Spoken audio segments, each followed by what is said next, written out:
One of the most eligible bachelors in France is Jocelyn, the CEO of an important shoe company. What people don't know, however, is that he is constantly lying about everything in order to get women's attention, changing the stories as he goes and making them into incomprehensible anecdotes that somehow still work because of his charms and money. Not only that, but he is also extremely misogynist, thinking women are only good for one night, staring at their body parts instead of looking at their faces when they talk, and letting his hands be inappropriate with waitresses. The only person that knows his real self is his best friend and Dr. Max, who wishes Jocelyn would drop all the lying but knows his pleas won't be heard. One day, Jocelyn gets a call bringing sad news. His mother, who he hadn't seen or spoken to in years, passed away. The day of the funeral, Jocelyn has the nerve to arrive late and even follows the wrong group before he realizes his mistake and finds the right grave. His brother Lucien is already there, but their father hasn't come since he divorced their mother years ago too.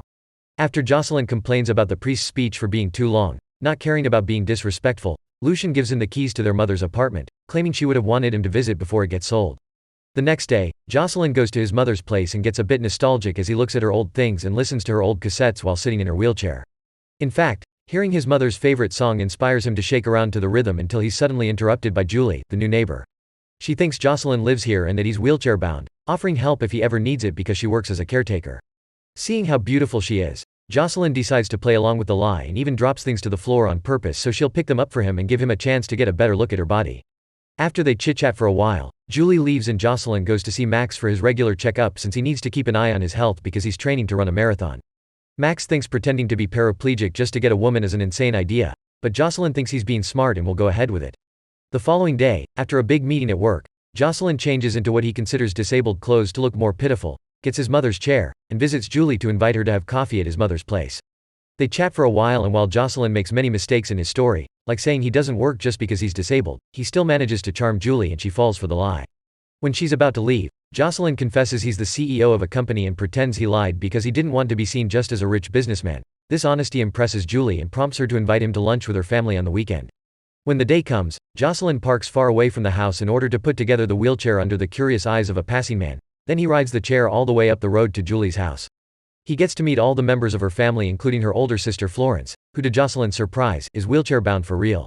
It turns out Julie isn't actually interested in Jocelyn, she's been checking him out as a potential date for her sister.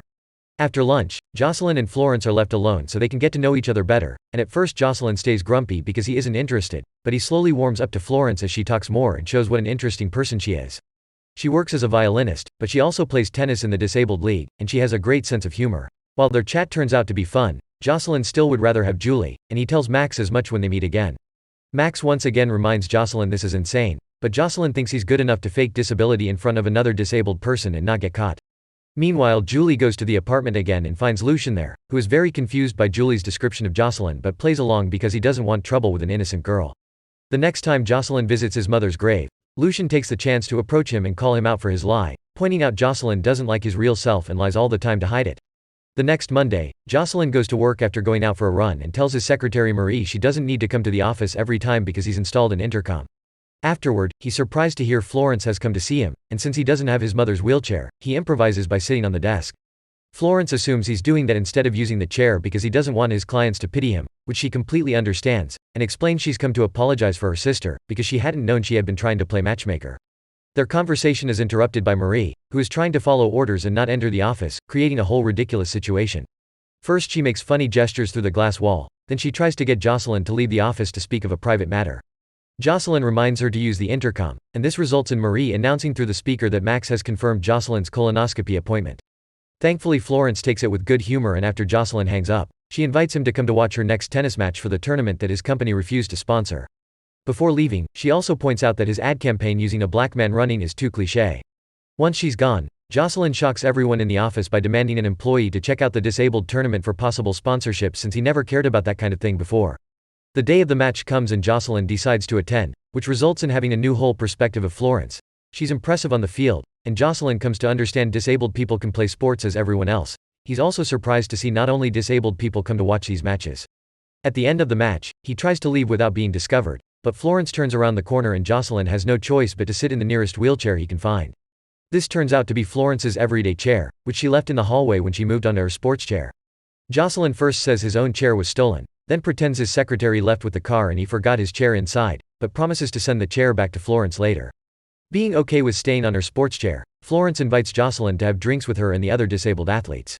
At the bar, Jocelyn keeps making lots of inappropriate questions, and has the nerve to look annoyed when he's asked questions in return. When he returns home, he tries to listen to the classical music Florence likes to play, but he still considers it boring. The next day, Marie takes the chair back to Florence together with a sweet message from Jocelyn, who asked Marie to lie as well and to try to find out some extra details about Florence. The plan works and Mary's is invited inside to share a drink, giving her the opportunity to get to know Florence better and being impressed by her optimistic, philosophical view of life. When she returns to the office, Marie brings Jocelyn the schedule of Florence's concerts with her band and informs him she's changed the date of his meeting in Praga to match Florence's performance. Marie doesn't like the fact Jocelyn is lying, so she urges him to go to Praga and tell Florence the truth. In Praga, after his meeting is over, Jocelyn gets ready for the concert and gets in some trouble when he asks the hotel receptionist to find him a wheelchair because he doesn't speak the language and his gesturing is mistaken for something bawdy. In the end, he gets access to a marked cart, which he drives all the way into the concert hall. Watching Florence play is a beautiful experience, although Jocelyn can't stop himself from looking at her body anyway. After the concert, Jocelyn approaches Florence to congratulate her while pretending he was in Praga for business and finding her concert had been a coincidence. Seeing this as an opportunity, Florence invites Jocelyn to have dinner with her instead of going out with her fellow band members. The dinner is lovely and the two of them have lots of fun together. Jocelyn's glee even prompts him to sing along to the restaurant's band when they play his mother's favorite song. After dinner, Florence invites Jocelyn to come to her hotel room with her, and while at first Jocelyn accepts, on their way there he starts feeling guilty and turns the invitation down, claiming it's not right. Before leaving though, he kisses Florence on the cheek. When she returns to Paris, Florence shares with Julie what happened, making Julie think that Jocelyn can't use his male equipment because of his disability. But even if that's true, Florence doesn't care, because Jocelyn makes her laugh and makes her feel like a full woman again. Jocelyn continues to train for the marathon and attends an office party, where he confesses to a nervous Marie that he hasn't told Florence the truth yet. The next time he listens to classical music, Jocelyn likes it much more, and he gathers the courage to invite Jocelyn to have dinner at his house. He tells Max about this plan over dinner, and after ignoring his friend's protests, Jocelyn asks him how paraplegic people do it. Already expecting this question, Max read about it and shares his findings with Jocelyn, but he still believes it won't work out. In the evening, Florence comes to Jocelyn's home and fortunately doesn't comment on the fact that the house isn't designed to use a wheelchair inside. Jocelyn tries to confess the truth a couple of times, but he always stops himself at the last second and keeps his mouth shut. They have dinner on top of the swimming pool thanks to the fancy electric lid that can move up and down with a mere button, and Florence convinces Jocelyn to share how he became disabled. Inspired by Christopher Reeve, Jocelyn says he fell off a hose, and in return Florence confesses she was in a car accident she caused herself. Afterward, she tells him about an old boyfriend that betrayed her and the fact she can't stand lies, so once again Jocelyn stops himself from telling her the truth and instead, he lowers the pool lid, allowing the two of them can get busy underwater while floating. That way Jocelyn can keep the lie up and still have a good time. The next time Jocelyn sees Max, he confesses that at this rate he may fall in love with Florence, but Max tells him he already is.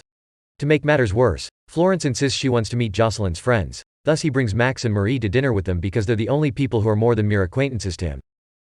Marie is a lightweight and quickly gets drunk, making her tell a fake story about a disabled uncle that makes no sense at all. Max on the other hand wants to tell Florence the truth, but when he's about to, Jocelyn spills the soy sauce on his pants on purpose to make Max take him to the bathroom. While they argue about being the right time to confess or not, a friend of Florence's enters the bathroom, so Jocelyn has to pretend that Max is helping him do number 2. Meanwhile Lucien is having a date with Julie. The following day, Julie finds Jocelyn and slaps him because she knows the truth now thanks to Lucien, who told her about it for the sake of Jocelyn's own good.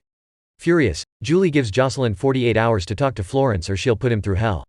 Not knowing what to do, Jocelyn goes to see his dad at the nursing home, where the old man ogles at and flirts with the elderly women that live there too. When Jocelyn asks him for advice, his dad comes up with a quick plan. He should take Florence to the sanctuary of Our Lady of Lourdes and pretend a miracle happens that makes him walk again. Jocelyn likes the idea and even convinces Max to drive them there, although he still doesn't approve. Marie'll come as well. When Florence gets a call with the invitation, she immediately accepts, and Julie gets worried because she doesn't think his sister should be seeing this guy anymore. To calm her nerves, Florence confesses Jocelyn probably wants to go to Lourdes to fake a miracle and that she's always known he isn't actually disabled. It's not something you can fake in front of someone that has lived like this for so many years. She never said anything because she believes in enjoying happiness where she can find it, and who knows if she could ever find love anywhere else. This could be the best she could ever get in her condition. When they finally travel to Lourdes, they ask the locals about the process behind getting miracles, and a priest comes to take Jocelyn to the church to have a private talk.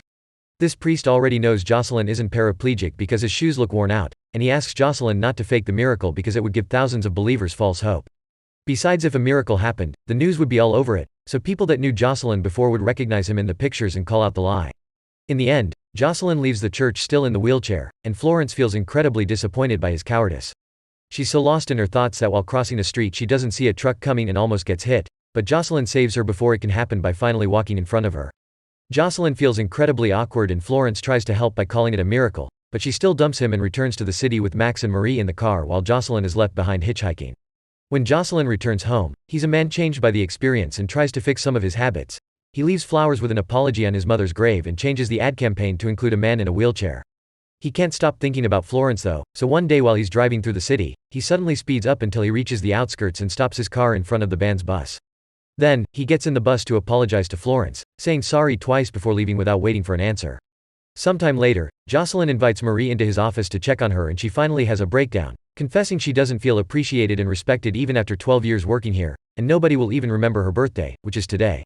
As a response, Jocelyn surprises her with a birthday gift as a sign he'll do better from now on. The day of the marathon, Jocelyn discovers he hasn't trained as well as he thought and falls to his knees in the middle of it. To his surprise, Florence appears in the middle of the track, pretending to be there by coincidence like he did in Praga, and offers her help. Now Jocelyn gets to sit on Florence's lap while she guides her chair to the finish line as everyone cheers for them, and as soon as they make it, the two of them celebrate with a kiss. Make sure to subscribe and turn on notification, so you can watch more videos like that.